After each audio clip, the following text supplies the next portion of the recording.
Selamat pagi. Kita hari ini masuk ke pertemuan kedua kita dalam mata kuliah pemindahan tanah mekanis. Yang di pertemuan terakhir kita pembahasan sampai di pengertian dukungan peralatan dalam pelaksanaan proyek. Jadi saya ingatkan kembali di sini ada kayak gini yang sudah saya jelaskan kemarin, ada yang namanya batasan, alat kendali, dan sasaran.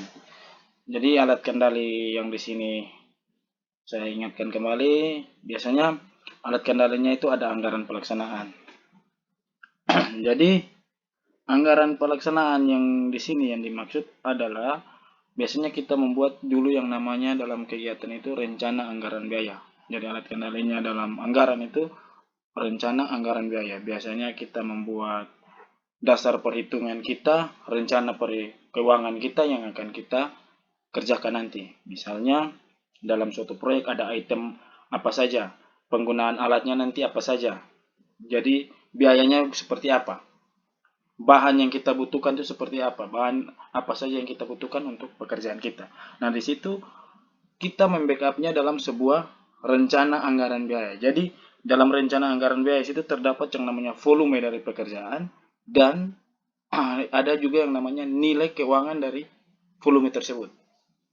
Jadi hasil kali antara kedua itu volume dan nilai keuangan per item pekerjaan itu yang jadi di backup, jadi namanya RAP tadi, rencananya perkiraan misalnya satu item pekerjaan gedung, di situ temboknya berapa rupiah, volumenya berapa, harganya seperti apa. Selanjutnya ada yang namanya metode pelaksanaan ini. Jadi metode pelaksanaan ini yang mengaturnya adalah spesifikasi. Jadi di sini yang dimaksud dengan spesifikasi itu biasanya mutu dari pekerjaan itu. Jadi spesifikasinya biasa kalau teman-teman sudah bekerja ada yang namanya biasanya syarat-syarat atau metode kerja, syarat-syarat kerja atau metode-metode kerja yang diperlukan. Jadi misalnya pekerjaan beton misalnya, di situ ada spesifikasinya, dia mesti penggunaannya untuk beton K250 atau FC50 mutu sedang itu harus penggunaan semen biasanya mesti dalam satu kubik itu 8 sak misalnya. Nah, di situ 8 sak itu kita harus memenuhi itu untuk menjadi lebih baik. Dia punya kualitas itu baik. Bagaimana kalau lebih? Kalau lebih mutu itu kalau dia lebih tidak dipermasalahkan. Itu tidak apa-apa. Tapi kalau mutu itu dia kurang, otomatis pekerjaan itu dianggap gagal. Karena pekerjaan kita itu tidak hanya kita berpaku pada itu barang jadi saja, tapi bagaimana mutunya untuk bertahan lama atau tidak itu harus dipertanggungjawabkan. Jadi kita kerja itu dalam dunia konstruksi itu tidak semata-mata kita berpikir tentang anggaran dengan waktu selesainya saja. Tidak, tapi ada yang namanya metode kerja yang harus kita penuhi. Metode kerja itu diatur dalam spesifikasi. Jadi spesifikasi itu misalnya kita tadi beton KD50 itu kita harus penuhi dia. Nanti ada tata cara pengujian. Sebelum kita buat di lapangan, diuji dulu. Diuji dengan semen yang sekian banyak tadi, apakah dia memenuhi tidak untuk terpasang di lapangan. Setelah terpasang di lapangan, diuji lagi. Apakah sesuai atau tidak. Sesuai atau tidak beton itu, biasanya kita uji dengan apa? Biasanya kalau misalnya yang terpasang, itu biasanya dengan jackhammer diuji. Habis itu kalau misalnya untuk yang sudah dibikin briket, biasanya diuji kuat tekan betonnya, apakah memenuhi mutu tadi tidak. Ada yang dibuat kubus, ada yang dibuat silinder. Nah, dari situ baru diperoleh hasil, apakah benar tidak, sesuai tidak dia punya kualitas. Begitu juga penggunaan misalnya besi. Besi misalnya diameternya mesti besi 12. Nah, itu dikendalikan spesifikasi sudah menganjurkan untuk besi 12 harus kita penuhi. Jika tidak kita penuhi besi itu, otomatis dengan sendiri bahwa penggunaan penggunaan spesifikasi itu tidak benar. Ada kesalahan. Nah, jadi di situ harus sebagai misalnya sudah sebagai kerja kita sebagai pelaksana di lapangan, sebagai kontraktor atau sebagai konsultan, sebagai pengawas, itu kita harus melihat benar-benar. Jangan sampai kita kerja terus diperiksa dan tidak sesuai. Kalau diperiksa dan tidak sesuai, otomatis kita harus mengerjakan ulang. Baik hanya mengerjakan ulang, bisa saja kita didenda atau nama baik kita menjadi rusak. Oke, itu untuk metodenya. Selanjutnya untuk jadwal pelaksanaan. Jadwal pelaksanaan itu nanti itu yang mengatur tentang waktu pelaksanaan kita. Biasanya dalam time schedule atau jadwal pelaksanaan kerja. Dalam time schedule itu ada apa saja? Ada yang namanya kurva S, diagram batang, diagram balok. Nah, itu di dalam diagram balok itu mengatur jumlah bobot pekerjaan. Di kurva S itu mengatur kita untuk tahu bagaimana lamanya pekerjaan itu akan dilaksanakan. Jadi, kurva S ini nanti ada tata cara pembuatannya, saya akan sampaikan juga. Dan untuk kurva S sendiri nanti sebagai dasar untuk kita waktu kerja kita dilihat di situ. Jadi penjadwalan segala macam kegiatan item pekerjaan dilihat dalam kurva S. Jadi misalnya pekerjaan mana yang mendahului pekerjaan mana yang sebelumnya dilihat dari jadwal pelaksanaan. Selain kurva S juga ada yang namanya kalau kita gunakan metode jaring-jaring kerja atau CP, CPM atau Critical Path Method, itu ada yang lingkar-lingkar bulat atau jaring-jaring kerja. Itu juga nanti saya sampaikan nanti di perkuliahan kita.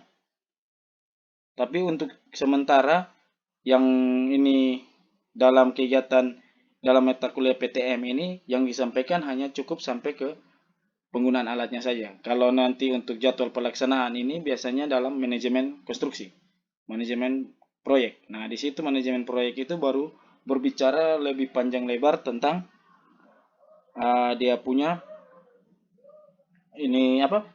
Bagaimana menggunakan waktu dalam pelaksanaan itu ya, manajemen proyek atau manajemen mengatur itu semua. Nah, untuk metode nanti itu teman-teman sudah dapat yang analisa struktur itu adalah metode-metode yang digunakan. Habis terus anggaran nanti ada mata kuliah RAP. Mata kuliah RAP itu yang membuat alat kendali pelaksanaan ini. Nah, selanjutnya ada yang namanya laba dan citra. Ini adalah sasaran hasil akhir ya. Yang saya sudah jelaskan kemarin, laba itu adalah dalam bentuk material, uang. Sedangkan citra adalah nama baik yang kita dapat ketika kita mengerjakan pekerjaan dengan benar. Selanjutnya, faktor-faktor yang mempengaruhi peralatan. Yang pertama itu kondisi lapangan. Jadi kondisi lapangan itu mempengaruhi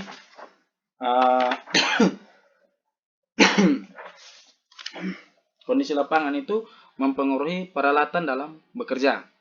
Jadi medan di mana alat beroperasi itu sangat mempengaruhi kinerja alat ya. Yang pertama ada permukaan jalan. Jadi permukaan jalan yang baik akan mengurangi hambatan peralatan pada saat beroperasi. Jadi hambatan ini kan biasanya kalau jalan rusak, jalannya drainasenya tidak baik, atau dia punya berlubang atau bagaimana, otomatis kalau permukaan jalan ini tidak rata, tidak baik, kita tidak mungkin kan cepat, pasti akan menjadi lambat. Nah, jadi dalam dulu kalau kita akses masuk ke dalam pekerjaan kita, mau bawa alat berat, mau mobilisasi alat, mobilisasi bahan, material, otomatis kita harus memperbaiki ini permukaan jalan. Jadi permukaan jalan itu harus kita bikin rata. Biasanya kalau teman-teman lihat di lokasi-lokasi proyek, ada kasih biasanya sirtu untuk diratakan jalannya supaya akses masuknya jadi lebih baik. Selanjutnya ada alinyemen. Jadi di situ ada alinyemen yang namanya alinyemen vertikal dan alinyemen horizontal. Jadi kalau yang vertikal itu biasanya menunjukkan tanjakan dan turunan. Nah, kalau semakin banyak misalnya di lokasi kita, pekerjaan kita, ada banyak gunung, ada banyak maksudnya naik-naik tanjakan, otomatis pengadaan alat dan waktu tempuh juga walaupun jaraknya lebih pendek, tapi kalau banyak bukit atau banyak-banyak yang terjal, jalan yang terjal, otomatis lebih lambat waktunya. Jadi itu juga kita harus memperhatikan alternatif-alternatif jalan lain. Misalnya kalau ada jalan lain yang walaupun dia lebih panjang tapi jalannya lebih rata, kita bisa gunakan peralihan alat lewat situ. Dibanding kita menggunakan jalan-jalan yang tanjakannya banyak. Di situ kan untuk juga meminimalisir yang namanya kecelakaan. Salah satunya itu. Habis itu waktu tempuh kita menjadi lebih cepat. Karena waktu tempuh itu tuh tidak hanya berpengaruh, tidak hanya ditentukan oleh jarak saja, tapi kecepatan. Nah, kecepatan itu akan berkurang ketika banyak tanjakan kan? Seperti itu. Tapi ketika jalan itu semakin rata, kecepatan itu semakin bisa ditambah. Oke. Selanjutnya ada yang namanya alinyemen horizontal. Biasanya jalan yang berbelok-belok. Bandingkan kalau kita jalan di jalan lurus dengan jalan yang berbelok-belok. Nah, itu juga memperlambat kondisi perjalanan. Jadi waktu perjalanan akan bertambah ketika jalan yang banyak belok-beloknya. Jadi kita mencari alternatif jalan yang memudahkan kita minimalisir, bukan tidak ada sama sekali. Namanya jalan pasti ada itu. Ada belok, ada tanjakan. Tapi kita meminimalisir itu dengan mencari alternatif-alternatif lain, jalan yang bisa kita tempuh. Supaya mengurangi waktu tempuh. Mengurangi waktu yang akan kita buang di jalan. Oke, selanjutnya ada drainase. Drainase adalah permukaan jalan atau medan operasi yang baik. Jadi memungkinkan jalan akan terus terpelihara dalam jangka waktu lama. Jadi kalau drainase jalan itu misalnya air tergenang di badan jalan terus, semakin namanya jalan itu musuhnya selalu air. Jika air kalau dia banyak di jalan, tergenang, itu jalan akan semakin lama akan cepat rusak. Jadi kalau untuk pekerjaan-pekerjaan kita, harus diperhatikan drainase-drainasenya itu. Jadi misalnya kalau jalan itu dia dalam waktu tempuh dia punya drainase baik, dia akan bertahan lama, otomatis kita tidak kembali lagi untuk perbaiki jalan. Jangan sampai kita sudah bikin bagus dia punya permukaan jalan, tapi kita melupakan drainase yang baik, otomatis dia akan rusak lagi dan kita harus perbaiki lagi karena kita yang gunakan jalan untuk pekerjaan kita. Nah, di situ harus kita perhatikan. Selanjutnya ada kondisi pekerjaan. Jadi kondisi pekerjaan terutama berhubungan dengan tanah yang akan dipindahkan dan ketentuan-ketentuan lain yang disyaratkan dalam kontrak pekerjaan. Jadi di sini yang saya bilang kemarin, tanah itu bukan hanya bukan hanya tanah yang kita lihat tanah itu, tapi tanah yang dimaksud dalam konstruksi ini adalah kerak bumi yang paling luar ya. Kerak bumi yang paling luar yang kita kelola, yang kita kerjakan. Jadi entah itu dia mau batu, kayu, apa itu adalah yang kita maksud untuk kita kelola ini. Nah, jadi yang pertama ada volume pekerjaan. Jadi volume pekerjaan ini sangat mempengaruhi target produksi sehingga akan menentukan jenis dan tipe alat yang kita gunakan. Jadi misalnya teman-teman punya pekerjaan misalnya galian, teman-teman otomatis akan menggunakan alat penggali. Biasanya apa? Eksavator. Nah, tidak mungkin kan teman-teman hanya pakai doser untuk gali. Kan itu tidak mungkin. Kalau untuk alat muat, kita bisa gunakan loader. Kita bisa gunakan loader. Tapi kalau untuk memudahkan kita sekali muat bisa pakai eksa langsung kita muat juga bisa. Tapi bucket eksa itu kecil dibanding dengan loader. Loader punya kapasitas lebih besar. Dari otomatis waktu yang dibutuhkan untuk dia muat lebih cepat kita gunakan loader dibanding dengan eksa. Biasanya kalau alat muat dalam analisa yang kita buat untuk kegiatan proyek, selalu kita gunakan yang namanya loader untuk alat muat. Jadi volume-volume pekerjaan ini menentukan. Volume pekerjaan itu adalah banyaknya pekerjaan yang harus kita kerjakan dalam suatu item pekerjaan. Jadi misalnya galian itu berapa kubik, itu yang namanya volumenya. Misalnya galian batu atau galian biasa itu 10 kubik. 10 kubik itu yang dinamakan volume pekerjaannya. Jadi banyaknya yang kita kerjakan, banyaknya tanah yang kita kelola atau kita gali, itu yang disebut dengan volume. Nah, volume ini tidak berlaku hanya tanah saja. Semua item pekerjaan punya yang namanya volume. Dan volume itu selalu punya yang namanya satuan. Jadi, dalam mata kuliah saya juga saya ingatkan kembali, ini kebetulan saya ngomong. Dalam mata kuliah saya, setiap angka, setiap nilai dalam hitungan, selalu ada yang namanya satuan. Jika tidak ada nama satuan dalam kegiatan itu atau dalam pekerjaan soal itu, saya anggap pekerjaan yang teman-teman kerjakan itu tidak benar. Harus ada yang namanya apa? Harus ada yang namanya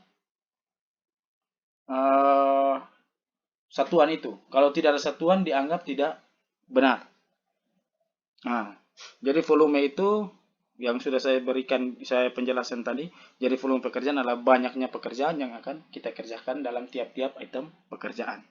Selanjutnya, waktu penyelesaian pekerjaan. Waktu penyelesaian pekerjaan ini juga relatif harus dibuat singkat dengan kita menggunakan alat tadi. Jadi kalau semakin lama penggunaan alat itu akan semakin membengkak di keuangan. Jadi misalnya teman-teman di kegiatan kita punya dump truck 2. Nah, dump truck 2 untuk angkut material yang di lokasi ini otomatis kalau kita gunakan 5 dump truck dan 2, otomatis dengan 5 itu akan lebih cepat. Nah, begitu juga misalnya kalau kita gunakan 2, jangka waktunya semakin panjang, operasinya volume yang kita butuhkan juga harus cepat karena kita ini dalam pekerjaan itu dikejar yang namanya waktu. Bagaimana kita kelola pekerjaan itu tidak rugi, tapi waktu juga tidak boleh lewat. Nah, di sini mau tidak mau, kalau misalnya alat kita kurang, kita harus menggunakan tambahan alat. Nah, tambahan alat ini di sini difungsikan untuk menambah kinerja kita untuk penyelesaiannya menjadi lebih singkat. Selanjutnya ada jenis dan sifat material. Jenis dan sifat material di sini, misalnya kalau kita bedakan galian tanah dan galian batu. Kita sama-sama menggunakan alat, tapi kalau kita kerjakan galian tanah, otomatis berbeda dengan kalau kita galian batu. Kalau galian batu kan kita mesti gunakan breaker. Kalau galian tanah biasa kita hanya gunakan bucket X saja. Nah, di situ penggunaan alat ini yang kita harus perhatikan. Jadi jenis-jenis sifat material yang kita mau kelola, di situ harus wajib yang namanya pengetahuan kita sebagai pelaksana atau misalnya pengawas dan pelaksana, wajib kita ketahui material apa yang akan kita kelola. Bagian kerak bumi apa yang harus kita kerjakan sekarang. Misalnya kalau tanah, otomatis kita datangkan eksa. Tapi ketika dia berbatu, otomatis kita gunakan breaker. Atau misalnya kalau kita mau gunakan alat muat, otomatis kita mesti datangkan loader. Supaya mempercepat. Alat angkut juga biasanya kita gunakan selalu dump truck. Nah, dump truck juga kan punya kapasitas yang berbeda-beda. Semakin besar dump truck, semakin besar pula volume yang dia angkut keluar. Atau angkut masuk. Seperti itu ya. Jadi jenis dan sifat material ini juga menentukan kondisi alat. Menentukan alat yang akan kita gunakan. Dan jangka waktunya juga itu tergantung dari jenis-jenis dan tipe-tipe dari material yang akan kita kelola. Selanjutnya ada metode pelaksanaan. Jadi metode pelaksanaan ini mengatur kombinasi alat yang tepat untuk aplikasi berdasarkan metode pelaksanaan yang akan kita gunakan. Jadi misalnya galian batu, entah itu galian batu, galian tanah, otomatis kalau kita gunakan eksa, alat yang untuk misalnya untuk kita angkat, kita gali, otomatis eksa. Alat angkatnya bisa kita gunakan eksa juga. Tapi misalnya kalau di lokasi pekerjaan, misalnya di tempat AMP-nya, kan di situ ada material-material, misalnya ketika pekerjaan jalan, di situ kita mau memuati misalnya pasir agregat, otomatis kita gunakan bukan eksa. Yang kita gunakan adalah loader. Karena loader punya kapasitas lebih besar dibanding eksa dalam hal memuat. Sehingga fungsi alat itu harus kita ketahui dan memaksimalkan metode yang harus kita gunakan itu seperti apa dalam kegiatan.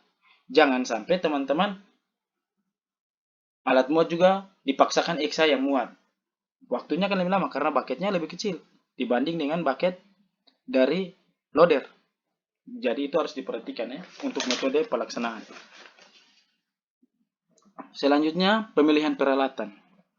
Jadi pemilihan peralatan itu juga sangat penting. Yang pertama, peralatan yang telah dimiliki. Jadi banyak perusahaan yang telah memiliki peralatan sendiri biasanya, sehingga sudah sepantasnya pemilihan alat didasarkan pada alat yang sudah ada. Tapi dalam dunia kerja, misalnya kalau kita, oke, misalnya kalau konstruksi jalan atau di dalam kegiatan pelaksanaan proyek jalan, itu biasanya kontraktornya sudah kontraktor yang berskala besar, minimal punya AMP. Nah, situ kapasitas alatnya sudah banyak. Alatnya yang dimiliki sudah banyak. Jadi biasanya kalau kita sebagai kontraktor, kadang-kadang kalau alat kita tidak ada, kita harus menggunakan yang namanya sewa. Sewa itu diperlukan untuk memaksimalkan pekerjaan kita. Jadi peralatan yang telah kita miliki, kalau misalnya kurang, kita harus secepatnya menambah alat jika harus ditambah. Yaitu misalnya yang kedua ini ada yang kapasitas saat ini. Jadi kapasitas saat ini alat kita misalnya yang ada saat ini X-nya 1. Tapi di lapangan karena pekerjaannya besar membutuhkan waktu lebih cepat dikerjakan, misalnya dalam waktu 1 bulan harus selesai. Sedangkan galian ini kalau dengan X1 yang dalam perhitungan kita itu dia memakan waktu sampai misalnya 35 hari, lebih dari 1 bulan. Otomatis kita harus mendatangkan 1 X lagi. Tidak mau harus seperti itu. Untuk mempercepat pekerjaan. Jadi kapasitas saat ini alat yang kita punya, kita harus bisa memaksimalkan itu. Selanjutnya ada keistimewaan alat. Biasanya keistimewaan alat. Misalnya kalau kontraktor, mereka itu kadang-kadang kalau di dalam RAP yang biasanya kita dapat dari owner atau pemilik pekerjaan, itu biasanya kan sudah menentukan alat yang akan kita gunakan berapa banyak. Tapi kadang-kadang dalam pemilihannya, dalam kegiatan, kalau bisa 1 alat untuk 2 kegiatan atau 3 kegiatan lebih baik. Seperti sudah galing angkut lagi, sudah galing muat, itu kita pakai 1 alat X saja. Seperti itu. Nah, itu seharusnya tidak seperti itu. Karena kita dibayar di kegiatan itu tidak hanya alat 1 saja, tapi ada alat lain juga pendukung. Nah, kadang-kadang kalau alat bisa dimaksimalkan dengan baik, itu juga harus kita gunakan. Tidak bisa kita menunggu. Kalau kita menunggu, jangka waktu juga panjang. Tapi pengadaannya tetap harus ada. Oke, selanjutnya ada pelaksanaan. Nah, pelaksanaan ini keistimewaan alat juga turut dipertimbangkan dalam pemilihan alat. Adalah kemudian dalam mengoperasi. Jadi, alat tuh kita bawa ke lokasi itu yang alat-alat dalam kondisi baik. Jangan dalam pelaksanaan kita gunakan alat yang batuk-batuk. Jangan sampai kita baru gunakan 1-2 kali, langsung alat tidak baik, tidak betul, rusak. Kita harus tunggu suku cadang datang lagi kapan. Kalau kita kerja dalam kota, oke, barangnya cepat. Tapi kalau misalnya kita kerja dalam hutan, menunggu lagi, itu makan waktu. Jadi pelaksanaannya juga itu kita harus melihat kondisi-kondisi alat dia dalam keadaan baik atau keadaan kurang baik. Oke, selanjutnya ada operator. Jadi operator di sini adalah orang yang mengemudikan alat itu. Jadi di sini ada keterampilan, komunikasi, dan sikap. Keterampilan itu adalah kemahiran. Jadi kalau kita gunakan operator yang baru dengan operator yang sudah berpengalaman, otomatis beda. Karena otomatis dalam pekerjaan itu, orang yang dia sudah mahir, dia akan kerja lebih cepat dan lebih baik. Satu kali kita kasih arahan, dia sudah bisa menanggapi itu. Beda dengan orang yang baru kerja. Selainnya ada yang namanya komunikasi. Komunikasi ini juga sangat berpengaruh. Karena apa? Kalau kita omong dengan orang yang kadang-kadang tidak mengerti bahasa kita, orang yang kurang paham dengan bahasa kita, itu kadang-kadang juga kita suruh lain, dia buat lain. Nah, ini hal yang harus kita perhatikan juga dalam mengambil operator. Itu harus diperhatikan. Kalau tidak, kita yang akan susah. Kerjaan tidak jalan. Nah, itu harus kita perhatikan baik-baik. Selanjutnya ada sikap. Sikap itu adalah di mana operator itu dia disiplin, tepat waktu, tepat kerja. Jangan sampai datang sudah siang, kerja sedikit, makan habis, mati. Atau makan habis dia mati, itu maksudnya makan habis tidur sampai sore, sampai pulang kerja. Itu tidak boleh. Jadi cari orang yang kita lihat keterampilannya baik, komunikasinya bisa diatur, sikapnya juga bisa menentukan bisa menentukan bahwa dia disiplin. Jangan sampai sikapnya kurang baik, dia keterampilannya bagus, tapi dia suka provokator orang di lapangan, provokator pekerja lain. Itu juga suatu hambatan sebenarnya. Jadi kita harus memperhatikan hal-hal seperti itu. Oke, sampai di sini untuk pertemuan kedua kita dalam pemindahan tanah mekanis. Ada pertanyaan-pertanyaan, silakan tanyakan ke grup WhatsApp yang sudah saya ada di dalam, dan itu kita akan saling berkomunikasi di situ. Dan untuk perkuliahan kita sambil menunggu waktunya untuk bisa kuliah offline, saya harap teman-teman bisa mengikuti video yang saya berikan ini ke teman-teman. Oke, baik. Terima kasih. Selamat malam.